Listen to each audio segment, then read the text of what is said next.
এবার কি অভিষেকের জেল যাত্রা আসন্ন? বিধানসভায় দাঁড়িয়ে চরম হুঁশিয়ারি মুখ্যমন্ত্রী। ভাইপো বলছে 31-এ হিসাব হবে। আরে তুমি বাইরে থাকলে তো হিসাব হবে। এই ভাইপো পন্থী তৃণমূলে নাম নিশান পশ্চিমবঙ্গে থাকবে না, আমার দায়িত্ব। নারী নিরাপত্তায় বারুইপুরের দাবাই ধর্ষণ মোকাবিলায় পুলিশকে খোলা হাত মুখ্যমন্ত্রী। তৃণমূল জামানার ঘটনার প্রসঙ্গ তুলে মমতাকে তুলোধনা শুভেন্দুর। ঘটনা ঘটলে তাকে কিভাবে মোকাবিলা করতে হয় বারুইপুরের একরত্তি ছোট্ট মেয়ে প্রমাণ করে দিয়েছে এই সরকার। আরজিকর কামদুনি থেকে হাঁসখালি। মমতা জামানায় নির্যাতিতাদের অপমান, অসংবেদনশীল আচরণের অভিযোগ। পালা বদলে নারী নির্যাতনে জিরো টলারেন্স মুখ্যমন্ত্রীর। যত স্তরে পুলিশের সঙ্গে আমার মিটিং হয় সব জায়গায় আমার একটা কথা থাকে, কোন মহিলা কন্যার উপরে কিছু ঘটলে কারোর নির্দেশের জন্য অপেক্ষা করবেন না, যা করতে চান করে দেবেন। আপনাকে ঢাল হিসাবে প্রোটেক্ট করবে রাজ্যের মুখ্যমন্ত্রী। এবার কি খুলবে শীতলকুচি ফাইল? 21-এর ভোটে কেন্দ্রীয় বাহিনীর সঙ্গে গ্রামবাসীদের সংঘর্ষগুলিতে নিহত 4। মমতার বিরুদ্ধে উস্কানির অভিযোগ। বিধানসভায় সরব বিজেপি বিধায়ক ও প্রাক্তন পুলিশ কর্তা দেবাশিস ধর। উস্কে দিলেন তদন্তের জল্পনা।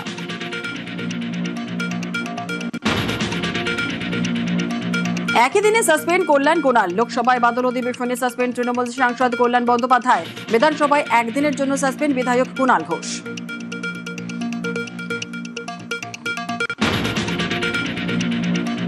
বিধানসভায় একদিনের জন্য সাসপেন্ড কুণাল। আকরুজ্জামানকে বক্তব্য পেশে বাধা, নিগ্রহেরও অভিযোগ। স্পিকারের নির্দেশেও সংযত হননি। বের করা হলো অধিবেশন কক্ষ থেকে। বেলেঘাটার বিধায়কের ভূমিকায় নিন্দা মুখ্যমন্ত্রীর।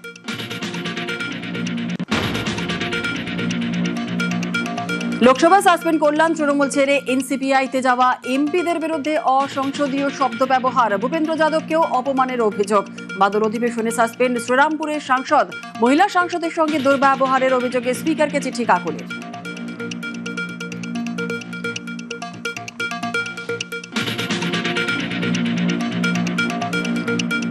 টপ হেডলাইন্স নিবেদন করলো তেলের গুণে ঘরে ঘরে superhit doctors choice soybean oil. সহ নিবেদন করলো Genuine Medicines. High discount 18 to 60% off. Download the Sasta Sundar app.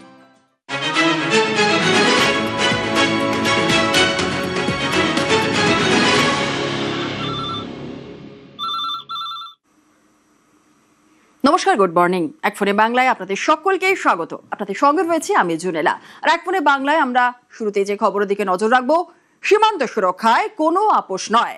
Bharat Bangladesh সীমান্তে এবার কড়া নজর। সীমান্ত সুরক্ষায় কড়া পদক্ষেপ কেন্দ্রের। আরো একবার আপনাদের জানাই, আর কোনো আপোষ নয়। সীমান্ত সুরক্ষায় কোনোভাবেই আপোষ নয়। ভারত বাংলাদেশ সীমান্তে কড়া নজর। সীমান্ত সুরক্ষায় কড়া পদক্ষেপ কেন্দ্রের। সাবসিডিয়ারি ইন্টেলিজেন্স ব্যুরোর জন্য জমি চায় কেন্দ্র। সীমান্তবর্তী জেলায় এসআইবির জন্য 50 একর জমি চায় কেন্দ্র। আর কি চায় কেন্দ্র, আরো বিস্তারিত জানাবে আমাদের সঙ্গে রয়েছেন আমাদের প্রতিনিধি সোমরাজ বন্দ্যোপাধ্যায়। সরাসরি চলে যাব সোমরাজের কাছে। সোমরাজ, সীমান্ত সুরক্ষায় কোনো আপোষ নয়। ভারত বাংলাদেশ সীমান্তে কড়া নজর। সীমান্ত সুরক্ষায় কড়া পদক্ষেপ কেন্দ্রের। কি সেই পদক্ষেপ, কি জানতে পারছো?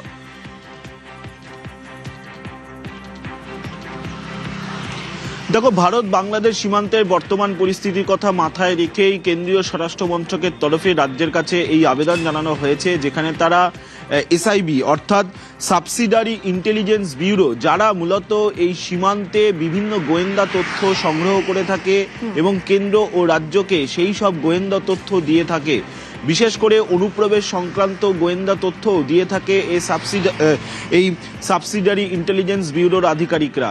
তাদের জন্যই এবার জমি চাইল কেন্দ্রীয় সরকার রাজ্যের থেকে। ভারত বাংলাদেশ সীমান্ত বরাবর মোট 40টি জায়গায় জমি চেয়েছে তারা, এবং তার জন্য 50 একর জমি চেয়েছে। তার কারণ এই সাবসিডারি ইন্টেলিজেন্স ব্যুরো তারা এবার স্থায়ী পরিকাঠামো গড়ে তুলতে চাইছে রাজ্য। বিশেষ করে বর্তমানে ভারত বাংলাদেশ সীমান্তের বর্তমান পরিস্থিতির কথা মাথায় রেখে, অনুপ্রবেশের কথা মাথায় রেখে, চোরাচালানের কথা মাথায় রেখে, অর্থাৎ বর্তমান পরিস্থিতিকে সামনে রেখেই এই সাবসিডারি ইন্টেলিজেন্স ব্যুরো তারা চেয়েছে জমি। ইতিমধ্যেই কেন্দ্রীয় স্বরাষ্ট্র মন্ত্রকের তরফে রাজ্যের স্বরাষ্ট্র মন্ত্রকের গোটা বিষয়টি নিয়ে পর্যালোচনা করা হয়েছে।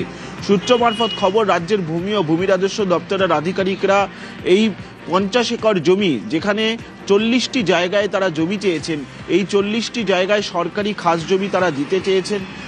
গোটা বিষয়টি এখনো পর্যন্ত বিবেচনাধীন রয়েছে, তবে মনে করা হচ্ছে আগামী 15 থেকে 1 মাসের মধ্যেই তাদেরকে এই জমি দিয়ে দেওয়া হবে। দেখো, তুমি দেখেছো যে রাজ্যের সরকার পালাবদলের পর সীমান্ত সুরক্ষায় জিরো টলারেন্স নিয়েছে রাজ্য সরকারও। বিএসএফ কে ইতিমধ্যেই জমি দিয়েছে রাজ্য, প্রায় এখনো পর্যন্ত প্রায় 1100 একরেরও বেশি জমি বিএসএফ কে দিয়ে দেওয়া হয়েছে।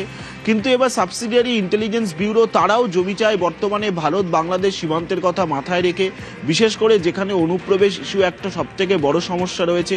তুমি দেখেছিলে সম্প্রতি কেন্দ্রীয় স্বরাষ্ট্রমন্ত্রী অমিত শাহ যখন শিলিগুড়িতে বৈঠক করেছিলেন সীমান্ত সুরক্ষা নিয়ে, সেখানেও তিনি একটা বিষয় স্পষ্ট করেছিলেন যে অনুপ্রবেশ ইস্যুতে জিরো টলারেন্স নেবে কেন্দ্রীয় সরকার, এবং তা নিয়েও কড়া বার্তা বিশেষ করে সীমান্তবর্তী জেলা শাসকদের দিয়েছিলেন। সেখানেও সাবসিডিয়ারি ইন্টেলিজেন্স ব্যুরোর উচ্চ পর্যায়ের আধিকারিকরাও ছিলেন এবং তাদেরকেও প্রয়োজনীয় পদক্ষেপ নেওয়ার কথা বলেন, এবং তারপরই রাজ্যের স্বরাষ্ট্র মন্ত্রকের সঙ্গে বৈঠকে বসে সাবসিডিয়ারি ইন্টেলিজেন্স ব্যুরোর আধিকারিকরা, এবং তারাই মোট 40টি জায়গায় 1 একর থেকে 1.5 একর করে জমি চেয়েছে, অর্থাৎ মোট 50 একর জমি চেয়েছে। কারণ তারা মনে করছে বর্তমানে ভারত বাংলাদেশ সীমান্তের থেকে মাথায় রেখে, বিশেষ করে অনুপ্রবেশ ইস্যুকে সামনে রেখে তাদের এই স্থায়ী পরিকাঠামো গড়ে তোলা প্রয়োজন, এবং সেই কারণে কেন্দ্রীয় স্বরাষ্ট্র মন্ত্রকের তরফে ইতিমধ্যেই রাজ্যের কাছ থেকে 50 একর জমি চাওয়া হয়েছে। বেশ, ধন্যবাদ সোমরাজ।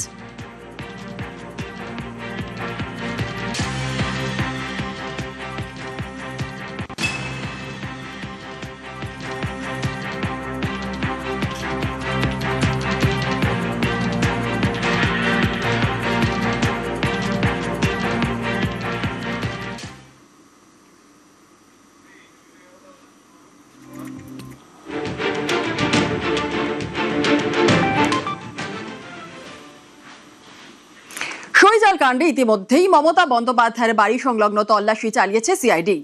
আবার কি 30-এ বি হরিশ চ্যাটার্জি স্ট্রিটের কড়া নাড়বে রাজ্য পুলিশ? শীতলকুচিতে গুলি চালানোর ঘটনার প্রসঙ্গ টেনে এনে জল্পনা উস্কে দিয়েছেন সোনারপুর উত্তরের বিধায়ক দেবাশিস ধর।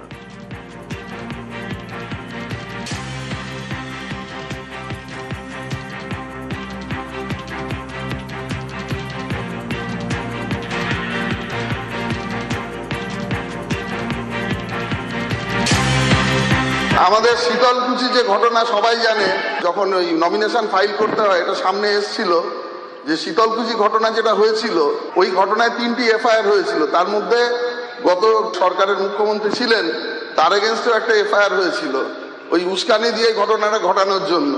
দুঃখের বিষয়, সেই ঘটনাটা কোনোদিন সিআইডি তদন্ত করেনি তৎকালীন। তার এগেনস্টে স্পেসিফিক এফআইআর আছে। আমি বলবো যে সেই ব্যাপারটা যেন তদন্ত করে কেন সত্যিকারের শীতলকুচি ঘটেছিল এবং কিভাবে উস্কানি দিয়ে এই ঘটনাটা ঘটানো হয়েছিল সেটা যেন সামনে আসে। এই একই বক্তব্য এবারের বিধানসভার আগেও উনি বলেছিলেন। নির্বাচন কমিশন অত্যন্ত সজাগ ছিল এবং এই ঘটনাটা ঘটতে দেয়নি, না হলে হয়তো আরো এরকম অনেক বড় বড় ঘটনা ঘটতে পারত।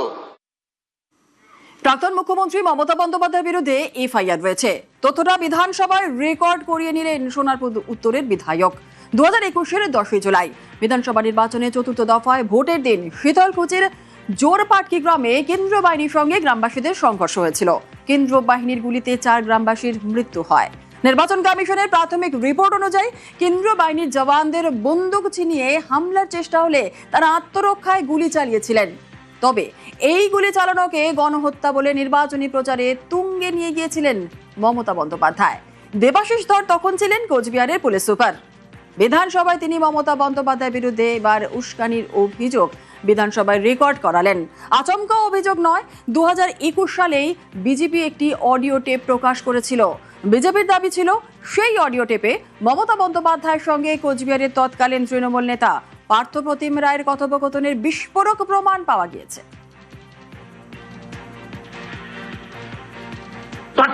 মাথা ঠান্ডা করে ভোটটা করো, তারপরে বিচার আমরা করবো। একদম আমি অ্যারেস্ট করাবো সব কটা সিআরপিএফকে। ডেড বডি গুলো এখন রেখে দাও, কালকে ডেড বডি গুলো নিয়ে র্যালি হবে। আজকে পরিবারগুলোকে বলবে কেউ ডেড বডি নেবে না। ঠিক ঠিক ঠিক সব থাকবে, আগে ভোটটা করে নাও মাথা ঠান্ডা করে। আছি ফিল্ডে, আমি পড়ে আছি।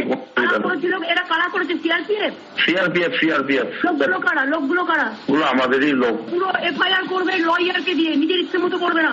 ওকে এফআইআর বাড়ির লোক যেটা করবে আমি বলে দেবো আফটার ইলেকশন, যাতে এগুলো ওদের কমান্ডার থেকে শুরু করে এসপি থেকে শুরু করে সব কটা ফাঁসে। এসপিকেও ফাঁসাতে হবে, আইসিকেও ফাঁসাতে হবে। ঠিক ঠিক 2021 সালের এপ্রিলে গুলি চলার জন্য মমতা বন্দ্যোপাধ্যায়ের ভূমিকা নিয়ে প্রশ্ন তুলেছিলেন অমিত শাহ। তিনি মমতা বন্দ্যোপাধ্যায়কে ক্ষমা চাইতে বলেছিলেন। मैं पूछना चाहता हूं कि क्या आपका वो भाषण वो 4 लोगों के मृत्यु के लिए जिम्मेदार नहीं है क्या? आपने उनको उकसाकर एक गोलीबारी का कारण दिया है। ममता दीदी के पास अभी भी समय है, ये जो उन्होंने भाषण किया था इसके लिए बंगाल की जनता के समक्ष माफी मांगे।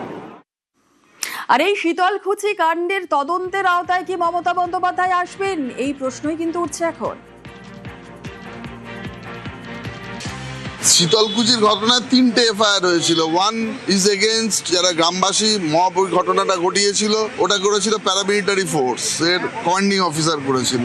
সেকেন্ড এফআইআর হয়েছিল দিদেন সিএম এর এগেইনস্টে, যেটা নিয়ে কোনোদিন কেউ জানতো না, কোনো তদন্ত হয়নি, সিআইডি ওটা কোনোদিন সামনেই আনেনি।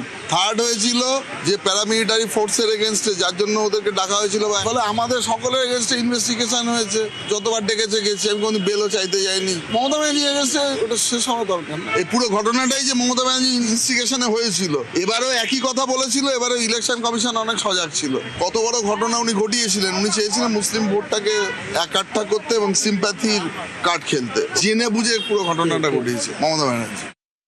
আর শীতলকুচিতে গুলি চালনায় কি মমতা বন্দ্যোপাধ্যায় উস্কানি দিয়েছিলেন? আমরা কথা বলেছিলাম স্থানীয় মানুষের সঙ্গে, যারা সেই ঘটনার প্রত্যক্ষদর্শী।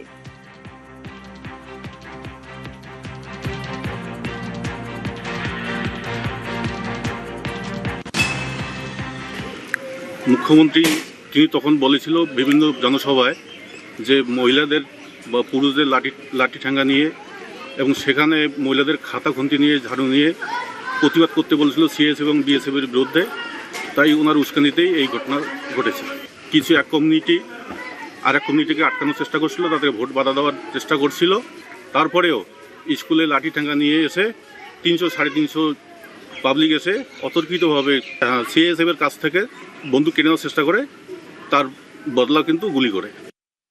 মুখ্যমন্ত্রী উনি নিজেই নির্দেশ করেছিলেন সিআইএসএফ যারা আছে বা যে সমস্ত জওয়ান আছে সমস্ত ওনাদের উপরে এমনভাবে আক্রমণ করুন যে ঝাড়ু ঝাঁটা নিয়ে বা ওনাদের বন্দুক কেড়ে নেওয়া, এই সমস্ত উস্কানিমূলক ভাষণগুলোর জন্যই এই ঘটনাটা ঘটেছে। আমরা যদি এটাকে পরোক্ষভাবে চিন্তা ভাবনা করি যে তৎকালীন মুখ্যমন্ত্রীর উস্কানিমূলক বার্তার জন্যই এই ঘটনা ঘটেছিল, এটার জন্য দায়ী করতে হলে একমাত্র তৎকালীন মুখ্যমন্ত্রীই দায়ী আছে। আসছি পরবর্তী খবরে। নদিয়ার তামান্না খাতুন খুনে সাপ্লিমেন্টারি চার্জশিট পেশ পুলিশের। 24 জনের বিরুদ্ধে পেশ হওয়া চার্জশিটে 2 তৃণমূল নেতার নাম। 23 জুন মুখ্যমন্ত্রীর কাছে দরবার, আর তারপর থেকেই অ্যাকশনে প্রশাসন। বিচারের আশায় তামান্নার পরিবার। খুঁজে খুঁজে বার করব, তামান্নার মা বিচার পাবে। Zero tolerance.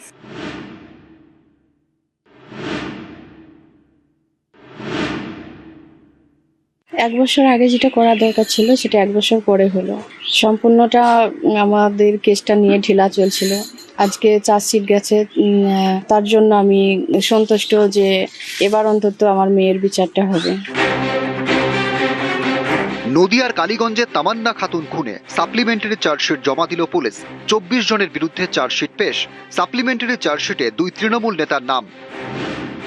কালীগঞ্জের বড় চাঁদঘর পঞ্চায়েতে 36 নম্বর বুথের তৃণমূল সভাপতি গাওয়াল শেখ, 38 নম্বর বুথের তৃণমূল সভাপতি গজলুর রহমান।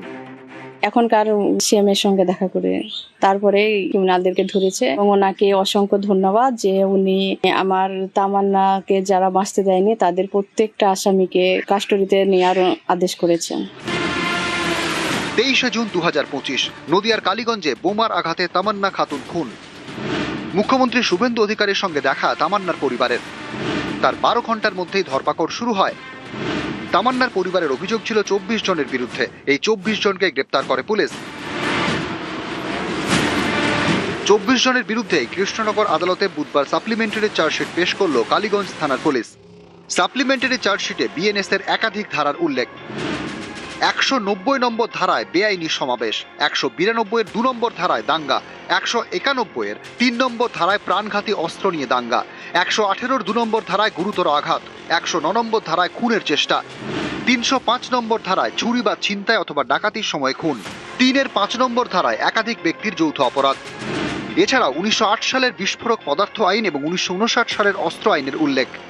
1 বছর আগে যেটা করা দরকার ছিল সেটা 1 বছর পরে হলো। সম্পূর্ণটা আমাদের কেসটা নিয়ে ঢিলা চলছিল।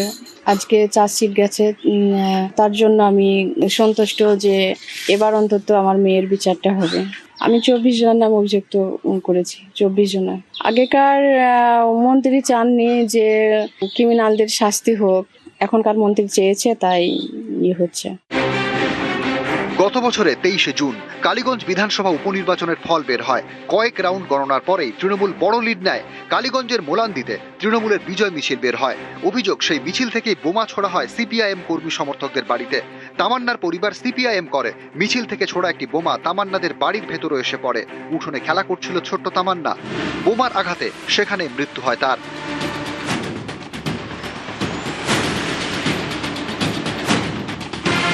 26 রাজ্যে পালাবদল। মেয়ের মৃত্যুর 1 বছরের মাথায় মুখ্যমন্ত্রী শুভেন্দু অধিকারীর সঙ্গে দেখা করে সিপিআইএম সমর্থক এই পরিবার। সঙ্গে ছিলেন সিপিআইএম নেতা মীনাক্ষী মুখোপাধ্যায়। মুখ্যমন্ত্রীর কাছে দরবার, তারপরেই অ্যাকশনে প্রশাসন। একের পর এক গ্রেপ্তার, বুধবার চার্জশিট দাখিল। চার্জশিটে 24 জনের মধ্যে 2 তৃণমূল নেতা। আগের মুখ্যমন্ত্রী অপরাধীদের পাশে দাঁড়িয়েছেন, কিন্তু তারা তৃণমূল। এখনকার মুখ্যমন্ত্রী অন্তত সেই ফাইলটা ওপেন করেছেন। অনেকেই বলছেন এ হলো রং না দেখে বিচার, দল না দেখে বিচার। বার্তা একটাই, বদলের বাংলায় অপরাধে জিরো টলারেন্স। নদিয়া থেকে সমীর রুদ্র, নিউজ 18 বাংলা। নারী নিরাপত্তায় বারুইপুর দাবাই, নারী নির্যাতনে জিরো টলারেন্স। বিধানসভায় মমতা জামানাকে তুলোধনা মুখ্যমন্ত্রীর। নারী নির্যাতনে শাস্তিতে দিলেন বারুইপুর দাবাই। ধর্ষণ মোকাবিলায় পুলিশকে খোলা হাত মুখ্যমন্ত্রীর। বারুইপুর মডেলে যা ইচ্ছে করার লাইসেন্স শুভেন্দুর।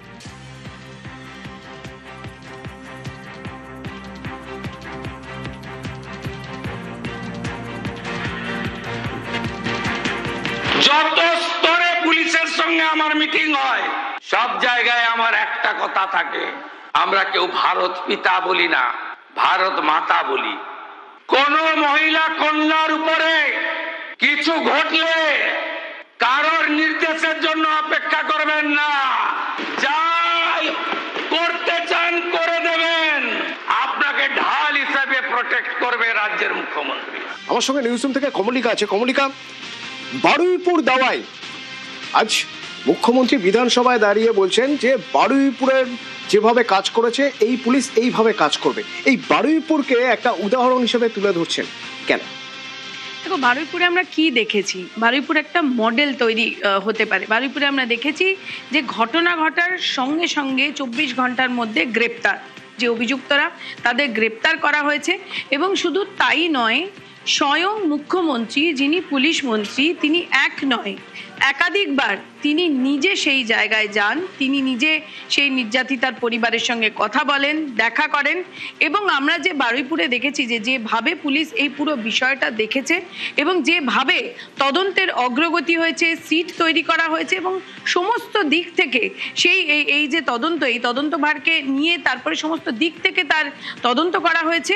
এবং আমরা দেখতে পেয়েছি যে স্বয়ং মুখ্যমন্ত্রী এটা বলেছেন যে চেষ্টা করা হবে, অবশ্যই শুধু চেষ্টা না, যেভাবে কেস পুরো ধরা হয়েছে এবং যেভাবে তাদের গ্রেপ্তার করা হয়েছে এবং তারপরে প্রসিকিউশন যেভাবে কাজ করবে, সর্বোচ্চ যাতে শাস্তি হয় তার ব্যবস্থা করা হবে। এবং আমরা দেখেছি যে সেখানে যে যখন রিকনস্ট্রাকশন হয়, তখন রিকনস্ট্রাকশন করার জন্য একজন প্রধান অভিযুক্ত যিনি একজন ছিলেন, তাকেও সেই প্রধান অভিযুক্ত বাধ্য হয়ে গুলি চালাতে হয় এবং সেটাও আমরা দেখেছি যে সেই এনকাউন্টারটাও করতে হয়। কিন্তু এই বারুইপুরটা কেন মডেল বলছি, এই বারুইপুরটা মডেল এই জন্যই বলছি, কারণ 24 ঘন্টার মধ্যে অ্যাকশন হয়। শুধু বারুইপুরই না, যদি দেখো তুমি পুলিশের সাইকোলজি, আমরা বিভিন্ন অফিসারদের সঙ্গে কথা বলছিলাম, প্রথম কিন্তু এটা সিগন্যাল হচ্ছে পাক সার্কাস কাণ্ড। পাক সার্কাসে যেদিনকে হঠাৎ করে বেশ কিছু লোক সেখানে ভিড় করে ঝামেলা শুরু করলো, এক রোববার ছিল, সেদিন কিন্তু পুলিশ শক্ত হাতে দমন করেছিল।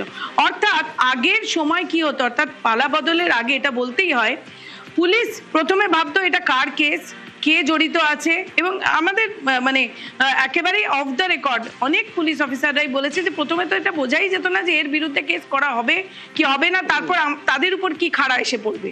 বিশেষ করে মহিলাদের ক্ষেত্রে জিরো টলারেন্স আমরা দেখেছি, এসওপি গেছে, নতুন এসওপি গেছে সমস্ত পুলিশ প্রশাসনের কাছে, এবং সেখান থেকে দাঁড়িয়েই এই যে বারুইপুর মডেল, যেটা পাক সার্কাস থেকে শুরু হয়েছে, যে মনে করে দেখো যেদিন পাক সার্কাসে ঘটনা ঘটে তার পরের দিন খোদ মুখ্যমন্ত্রী যায় সেখানে, এবং সেখানে গিয়ে তিনি বলেন যে পুলিশের গায়ে হাত উঠবে আর মুখ্যমন্ত্রী তিনি এসি ঘরে থাকবেন, পুলিশ মন্ত্রী তা হবে না।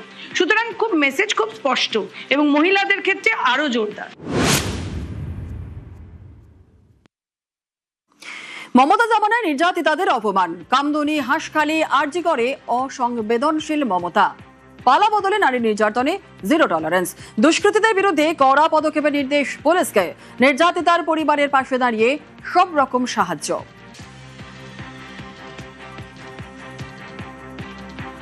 অপরাজিতা বিলের সময় মনে আছে আমার বক্তৃতা, উনি এখানে বসেছিলেন, আমি ওখানে বসেছিলাম। কামদুনি ছোট্ট ঘটনা, বারাসাত শরীর থাকলে যেমন সর্দি কাশি জ্বর জারি হয়, একটু আধটু রেপ টেপ তো হয়। কাকদ্বীপের ঘটনা, ফুল রেপে 20,000, হাফ রেপে 10,000। হাঁসখালির ঘটনা, মেয়েটা অন্তঃসত্ত্বা ছিল। ময়নাগুড়ির ঘটনা, লাভ অ্যাফেয়ার্স। আরজি কর, ওর বাবা মা চাইলে তো 10 লাখ দিতেই পারি। এই তো ছিল নারী নিরাপত্তা।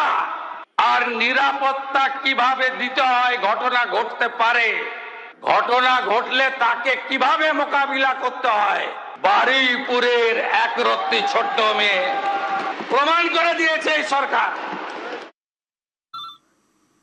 ফিরে এলাম বিরতির পর। রাজ্যের ওবিসি সিদ্ধান্তে শিলমোহর হাইকোর্টের, বিজেপি সরকারের ওবিসি সংরক্ষণ সিদ্ধান্তে শিলমোহর। 18 মে 2026 বিজ্ঞপ্তির উপর অন্তর্বর্তী স্থগিতাদেশ নয়, সাফ জানালো ভারপ্রাপ্ত প্রধান বিচারপতির ডিভিশন বেঞ্চ।